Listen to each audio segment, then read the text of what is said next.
Tugas sejarah kelas 11. Tugas sejarah kelas 11. Penjelajahan samudra serta penerapan kolonialisme dan imperialisme Belanda di Indonesia. Tujuan Belanda datang ke Indonesia adalah mencari kekayaan, monopoli perdagangan, dan mencari daerah jajahan. Beberapa tokoh yang melakukan perjalanan penjelajahan bangsa Belanda hingga sampai di Indonesia. Yang pertama, Cornelis de Houtman. Tokoh yang berhasil tiba di Indonesia pertama kalinya pada tahun 1596. Kemudian William Barents yang mulai berlayar pada tahun 1594. Selanjutnya Jacob van Eyck pada tahun 1599. Selanjutnya, Friedrich D. Houtman pada tahun 1595 sampai 1597 dan Jan van Riebeeck dan Abel Tasman pada tahun 1642 sampai 1644. Berikut tokoh-tokoh yang melakukan perjalanan penjelajahan bangsa Belanda hingga sampai ke Indonesia. Perjalanan samudra dan kolonialisme bangsa Belanda ke Indonesia dimulai pada tahun 1595, yaitu pada bulan April 1595. Cornelis de Houtman memimpin 4 kapal Belanda untuk berlayar menuju Nusantara. Pada 27 Juni 1596, Cornelis de Houtman berhasil mendarat ke Banten. Karena sikapnya yang kurang baik, Belanda diusir dari Banten. Kemudian, pada tahun 1602, terbentuklah VOC, Perusahaan Hindia Timur Belanda, yang bertujuan untuk mendapatkan monopoli perdagangan. Wilayah yang dikunjungi para penjelajah Belanda. 4 kapal Belanda yang dipimpin oleh Cornelis de Houtman tiba di perairan Banten pada 27 Juni 1596. Cornelis mendapatkan informasi bahwa di timur jauh sana ada kepulauan penghasil rempah-rempah Nusantara dari Banten.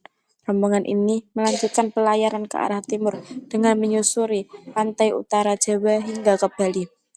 Pada Maret 1599, rombongan Van Eyck berhasil mencapai Maluku yang kala itu menjadi penghasil utama rempah-rempah dalam jumlah besar. Keberhasilan itu menjangkau Maluku membuatnya untung besar saat kembali ke Belanda. Mengapa bangsa Belanda yang datang ke Indonesia menerapkan kolonialisme dan imperialisme? Yang pertama, keuntungan ekonomi. Salah satu alasan utama Belanda datang ke Indonesia dan menerapkan kolonialisme serta imperialisme adalah untuk mendapatkan keuntungan ekonomi. Yang kedua, monopoli perdagangan. Belanda menerapkan imperialisme ekonomi dengan tujuan untuk mengamankan monopoli perdagangan di wilayah yang kaya sumber daya. Yang ketiga, kontrol wilayah dan kekuasaan politik.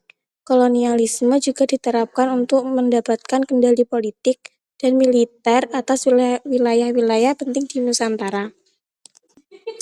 Penerapan praktik kolonialisme dan imperialisme Belanda di Indonesia ada 2. Yang pertama, monopoli perdagangan VOC dan sistem tanam paksa kultur sel. Berikut adalah penjelasan singkat mengenai keduanya. Monopoli perdagangan VOC.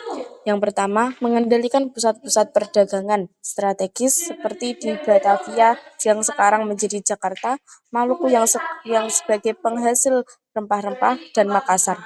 Yang kedua, memaksa kerajaan-kerajaan lokal untuk hanya menjual hasil bumi seperti rempah-rempah, cengkeh, pala, lada kepada VOC dengan harga yang ditetapkan oleh VOC. Dan yang terakhir, menutup akses perdagangan asing, termasuk bangsa lain seperti Portugis, Inggris, dan Spanyol. Sistem tanam paksa. Pada abad ke-19, di bawah pemerintah Hindia Belanda diterapkan sistem tanam paksa atau Kulturstelsel pada tahun 1830 sampai 1870. Dalam sistem ini, petani diharuskan untuk menanam tanaman tertentu, seperti kopi, teh, gula, dan nila, di sebagian besar lahan mereka. Hasilnya harus diserahkan kepada pemerintah kolonial Belanda untuk diekspor, sementara petani hanya mendapatkan sedikit kompensasi. Terima kasih, semoga bermanfaat ya.